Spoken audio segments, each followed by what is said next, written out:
അച്ഛനില്ലേ? ഇല്ല, കയറിയിരിക്കൂ. ഭാനുച്ചി, ഭാനുച്ചി, മംഗലശ്ശേരിയിൽ നീലാണ്ടനും ഭാര്യരും വന്നിരിക്കണു.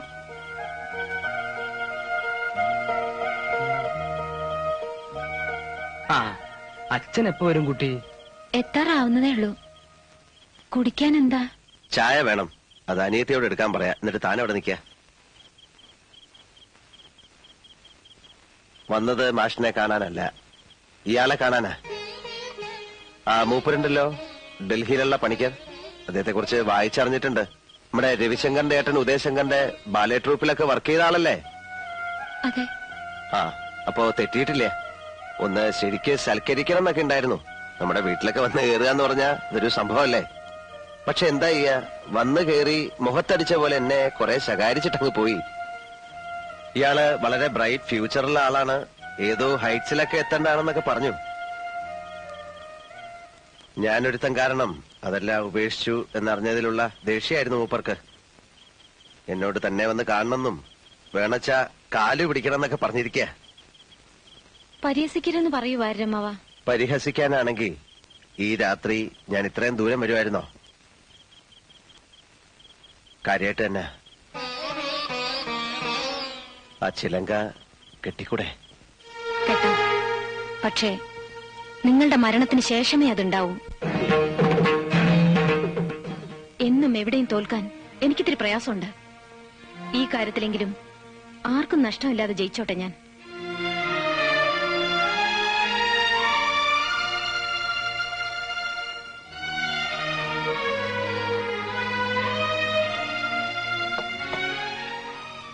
വാര്യരെ, അതൊരു ഉറച്ച മനസ്സിൽ നിന്നുള്ള മറുപടിയാ.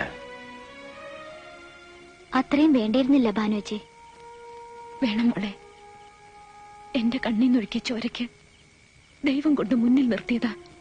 എന്നാലും ആരുടെ മുന്നിലും തലകുനിച്ചിട്ടില്ലാത്ത ആളാ. ഇവിടെ കയറി വന്ന് ചെയ്ത തെറ്റിന് മാപ്പ് പറയുന്നതിന് തുല്യല്ലേ ഇത്? അപ്പൊ പിന്നെ ചേച്ചി ഒന്ന് താഴ്ന്നു കൊടുക്കായിരുന്നു. ഒന്ന് നോവിക്കണമെന്നേ ഉണ്ടായിരുന്നുള്ളൂ. അത് കൂടിപ്പോയെങ്കിൽ ഞാൻ ക്ഷമ പറയാം. അത് വേണം. അഹങ്കാരി എന്നൊരു പേര് എന്റെ ചേച്ചിക്കുണ്ടാവരുത്.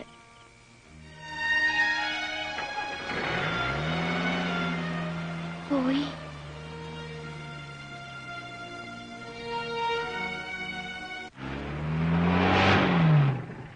മിടുക്കിയ അല്ലേ വാര്യരെ? മനസ്സുറപ്പ്. അതാണ് ക്യാരക്ടർ എന്ന് പറയുന്നത്. ഇതാ പെണ്ണ്. ഇത്രയും നാൾ കണ്ടതല്ല ശവങ്ങളായിരുന്നു. തനിക്കറിയോ വാര്യരെ, അവളുടെ ശാപം അതാണ് എന്നെ നിലതെറ്റിച്ച് ചുഴറ്റിയടിച്ചത്. ഒന്നിന് പുറകെ മറ്റൊന്നായി എന്തെല്ലാം. തീർന്നിട്ടില്ല, ഇപ്പോഴും അതേപോലെ ശക്തിയായിട്ട് നിൽക്കുന്നു. ഏത് ഗംഗയിൽ മുങ്ങണം, ഏത് മൂർത്തിയുടെ മുന്നിൽ പ്രായശ്ചിത്തം ചെയ്യണം അറിയില്ല.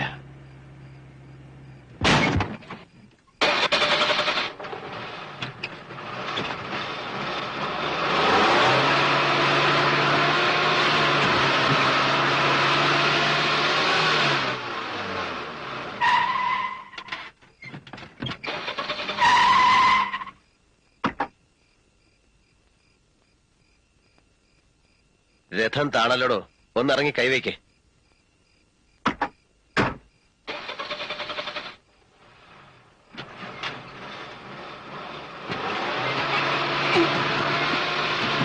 എന്റെ ഈശ്വര, ഇതൊന്നും ആവണില്ല.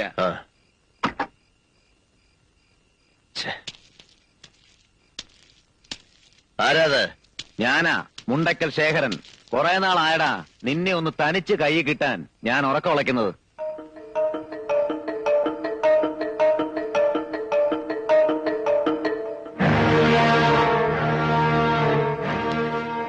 വാര്യരെ, ജീപ്പിൽ കയറിയിരുന്നുള്ളൂ.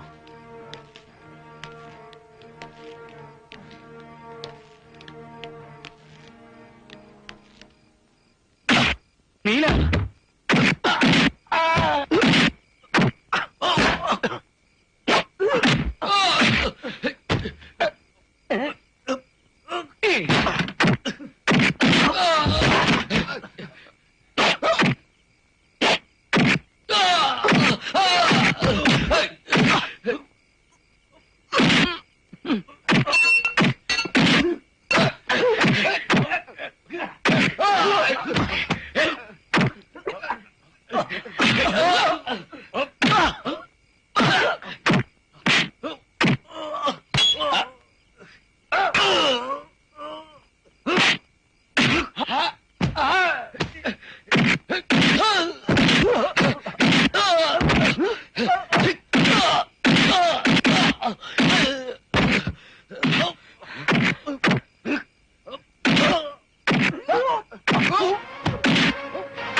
എന്താ ഭാസ്കേട്ടാ വിവരം വല്ലതും? തീർന്നു എന്നാ കേട്ടത്. ഞാൻ മരണ വഴിക്ക് നമ്മളെ ചന്ദ്രൻ നായരെ കണ്ടിരുന്നു. മൂപ്പര് പറഞ്ഞ അറിവാ. തീരാണ്ട് നിൽക്കൂ, വെട്ടി കീറി കളഞ്ഞില്ലേ? 18 വെട്ടാ. സത്യാണോ മോളെ?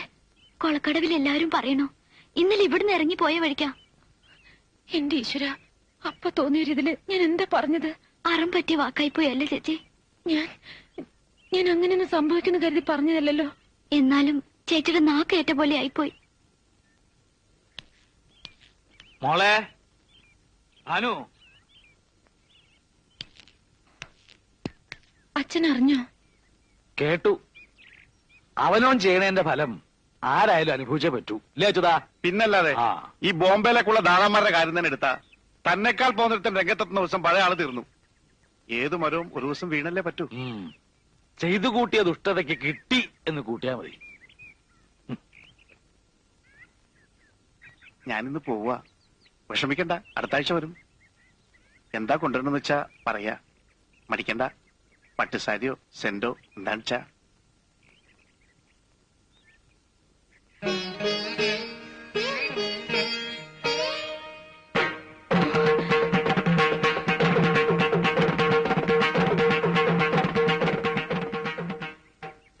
ദേവി, മരിക്കണമെന്ന് ഞാൻ ആഗ്രഹിച്ചിട്ടില്ല, അങ്ങനെ ശപിച്ചിട്ടുമില്ല. കേട്ടതൊന്നും സത്യാവരുതേ. ഒരു ചുറ്റുവിളക്ക് തെളിയിക്കാം. ജീവൻ കൊടുക്കണേ എന്റെ ഭഗവതി, ഇല്ലെങ്കിൽ ഈ ജന്മം എനിക്ക് സ്വസ്ഥത കിട്ടില്ല. ജീവൻ പോയിന്നും ഇല്ലാന്ന് 2 വർത്താനമുണ്ട്. ഏഴിലക്കരക്കാരുടെ നാക്കല്ലേ, ചത്തല്ലെങ്കിലും പറഞ്ഞു കൊല്ലും. നിങ്ങളൊന്നും മിണ്ടാണ്ടിരിക്കെ. മെഡിക്കൽ കോളേജിൽ പോയി കണ്ടുവന്ന അടിയോടിയാ പറഞ്ഞത്. ജീവനുണ്ട്, മാത്രമല്ല പരിക്കൊന്നും അത്ര സാരമുള്ളതും അല്ല. അത് അങ്ങനെ ചാവുന്നത് അടിയൊന്നും അല്ല, തലയർത്തിട്ടാ കൂടും. അതാ എനം.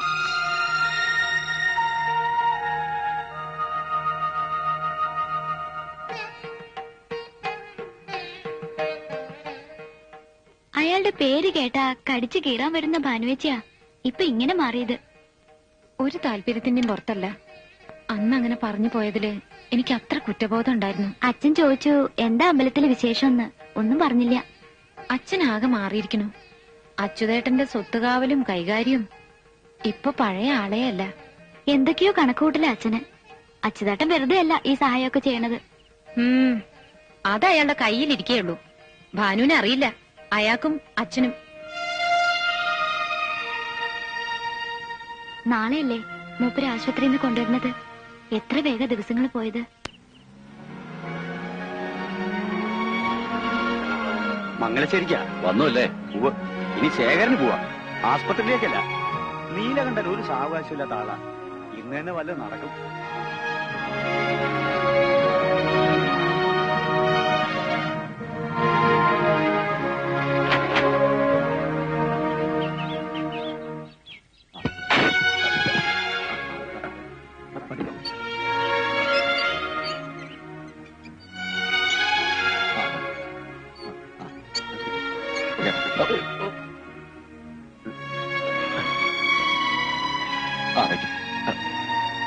ദാസുട്ടി, അകത്തേക്ക് കിടത്തിക്കൊള്ളൂ. വേണ്ട, വയ്ക്കോളൂ.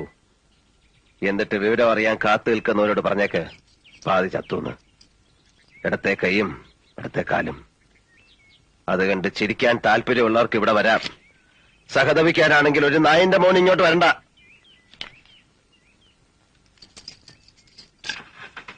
വരേ. പടിഞ്ഞാറ്റ മുറിയില് കുപ്പി ഉണ്ടാവും, ഒന്നിങ്ങെടുക്കൂ. ഇത്തിരി വെള്ളവും. പടിഞ്ഞാറ്റേലെന്നല്ല, ഈ വീട്ടിൽ എവിടെയും കുപ്പിയില്ല. ഇനി ഈ തൊടിയിൽ കള്ള് കയറ്റുന്ന കാര്യം പറയണ്ട, അത് നടക്കില്ല. ആഹാ, ഒറ്റ ചവിട്ടയാൽ ചേരും. ചവിട്ടാലോ? ഓ, നേരെ നിന്നിട്ട് വേണ്ട ചവിട്ടാൻ. എനിക്കത് അറിയാല്ലേ, അല്ലേ?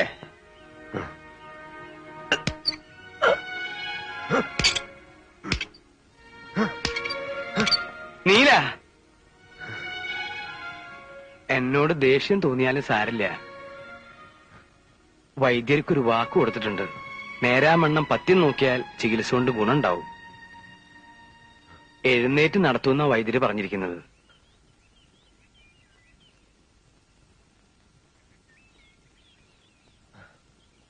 ഇന്നേ വരെ ഞാൻ അനുസരിച്ചിട്ടേ ഉള്ളൂ. ഈ കാര്യത്തിൽ ഞാൻ പറയണത് കേൾക്കുക. എല്ലാവരും എന്നോട് കാരുണ്യം കാട്ടുകയായിരുന്നല്ലോ വാര്യരെ.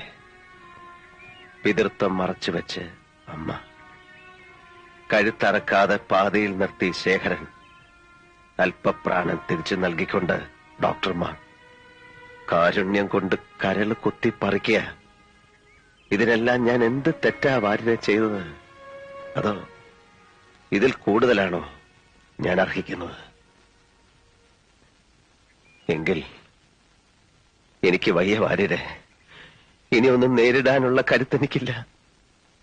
വാര്യരെ, എന്ന് തൊട്ടോ താൻ എന്റെ കൂടെ ഇല്ലേ? ഇന്ന് വരെ ഞാൻ തന്നെ ഒരു അന്യനായി കരുതിയിട്ടുണ്ടോ? ഒരു സുഹൃത്തിന്റെ കൂടപ്പിറപ്പിന്റെ സ്ഥാനം തനിക്ക് ഞാൻ തന്നിട്ടില്ലേ? തരാൻ മടിച്ചിട്ടുള്ള ഒരൊറ്റ അധികാരമേ ഉള്ളൂ, ഒരച്ഛന്റെ. പിഴച്ചു പെറ്റ എന്നെ ഒരു നിമിഷം നിങ്ങൾക്ക് മകനായിട്ട് കാണാം. എന്നിട്ടൊരച്ഛന്റെ സ്നേഹത്തോടെ വാത്സല്യത്തോടെ എന്നെ ഒന്ന് സഹായിക്കാവോ? ഈ ജന്മം ഉപേക്ഷിക്കാൻ ഒരിത്തിരി വിഷം. ഇല്ല,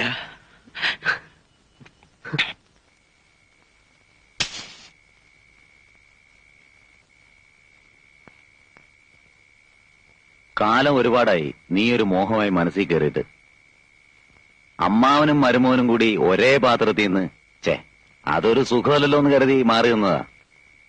പറഞ്ഞു, നിനക്കെന്താ വേണ്ടത്? പണമായിട്ടോ അതോ പറമ്പോ പാടമോ? എത്ര ഏക്കർ വേണം?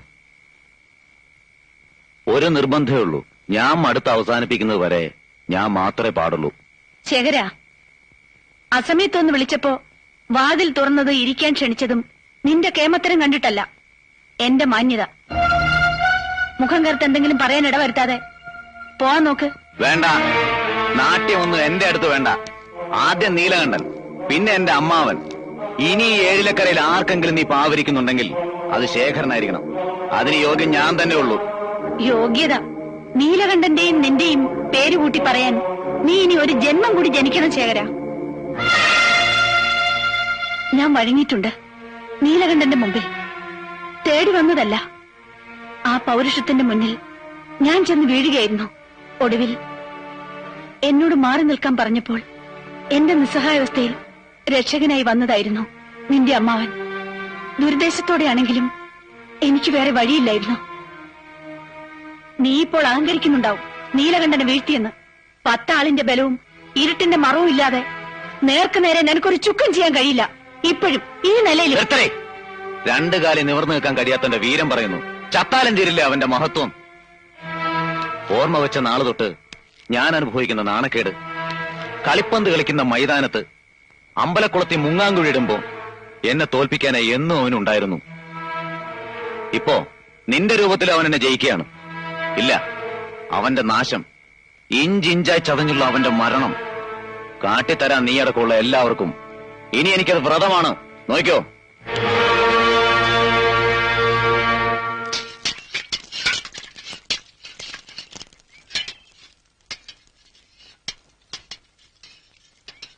വൈദ്യരെ, വല്ല ഗുണമുണ്ടാവുമെന്ന് തോന്നുന്നുണ്ടോ?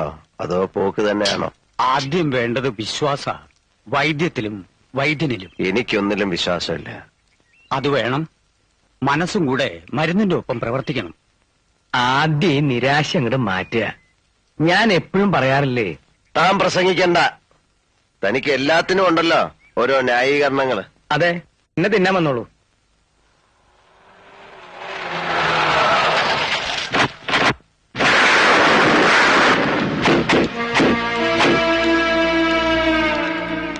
ആരാ അത്? നീലാണ്ട, ഞാനാടാ ശേഖരൻ. നീ ചത്തിട്ടില്ലെന്നറിഞ്ഞപ്പോഴാ എനിക്ക് സമാധാനായത്. ഇനി കളി ഞാൻ തുടങ്ങാൻ പോണേ ഉള്ളൂ. ഓരോന്ന് എണ്ണി പറഞ്ഞു ഞാൻ കുത്തും. എന്നിട്ട് ഇഞ്ചിഞ്ചായി. ഇല്ല, കൊല്ലില്ല. പകുതി ചത്ത നിന്നെ കൊല്ലുന്നതിൽ എന്താ രസം? ചികിത്സ നടക്കട്ടെ, ഞാൻ കാത്തിരിക്കാം. 2 കാലയിൽ എഴുന്നേറ്റ് നടക്കാറാവുമ്പോ നിന്നെ ഞാൻ എന്റെ അടുക്ക വരുത്തും. നീ എന്താടോ ഒന്നും മിണ്ടാത്തത്? എന്താടോ കളവ തന്റെ മുഖത്തൊരു കടുപ്പം? എന്നെ അങ്ങ് കടിച്ചു കയറി കളയുമെന്ന് തോന്നുന്നുണ്ടോ? കണ്ട നിർത്തടാ ചറ്റേ. ഓ, അപ്പൊ നിന്റെ നാക്ക് ഇറങ്ങിയിട്ടില്ലല്ലേ? ഇല്ലടാ നായിന്റെ മോനെ. കേട്ടക്കട ഓണക്കാണ്ട് കിടക്ക്.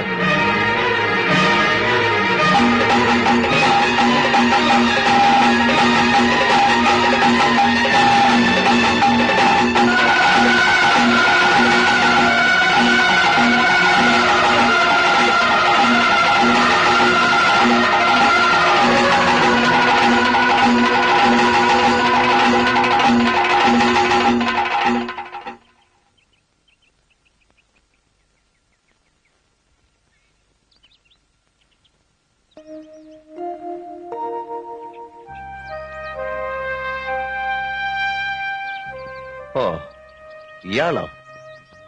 മരണം മരണം മരണം ആഗ്രഹിച്ചിട്ട് നടക്കാതെ പോയ നിരാശയോ അതോ ഈ കിടപ്പ് കാണുമ്പോഴുള്ള സന്തോഷോ? എന്താ ഇപ്പൊ മനസ്സിലെ? രണ്ടായാലും ജയം തന്നെ. നീലകണ്ഠന്റെ മേൽ ജയം. കുറച്ചുകൂടെ അടുത്തേക്ക് വരാം, വേണമെങ്കിൽ ഒന്ന് കാറ് തുപ്പാം. എന്തിനാ എന്റെ നീല ഇങ്ങനെ ഓരോന്ന് പറയണേ? സത്യമല്ലേ പറഞ്ഞുള്ളൂ ആര്യരെ. നീലകണ്ഠൻ ദ്രോഹിച്ചിട്ടുള്ളവരുടെ കൂട്ടത്തിൽ മുന്നിലല്ലേ ഈ കുട്ടി? ഞാൻ പോകുന്നു ആര്യമാവ. വന്നതിൽ സന്തോഷമുണ്ട് കേട്ടോ.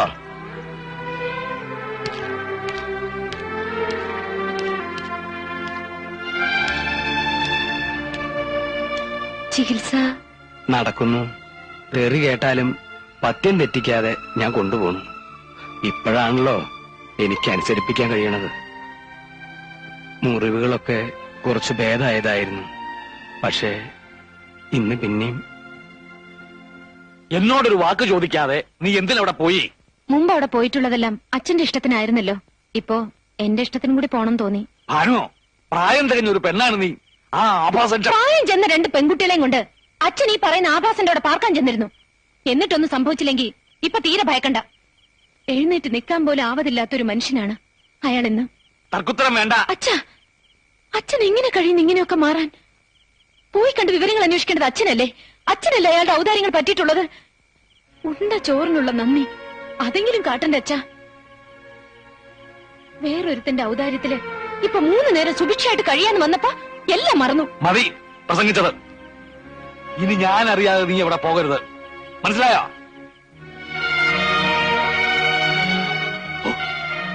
ആ അച്യുതൻ എങ്ങാനിത് അറിഞ്ഞാൽ പിന്നെ എങ്ങനെ ഞാൻ അവന്റെ മുഖത്ത് നോക്കും? ഇനി പോണെന്ന് കരുതിയതല്ല. പക്ഷേ അച്ഛൻ വാശിയിലാണെങ്കിൽ ഞാൻ പോവും. അതിന്റെ പേരിൽ ആരുടെങ്കിലും മുഖത്ത് നോക്കാൻ അച്ഛന് വിഷമമുണ്ടെങ്കിൽ വിഷമിപ്പിക്കാൻ വേണ്ടി തന്നെ മനഃപൂർവ്വം ഞാൻ പോവും. ആണോ?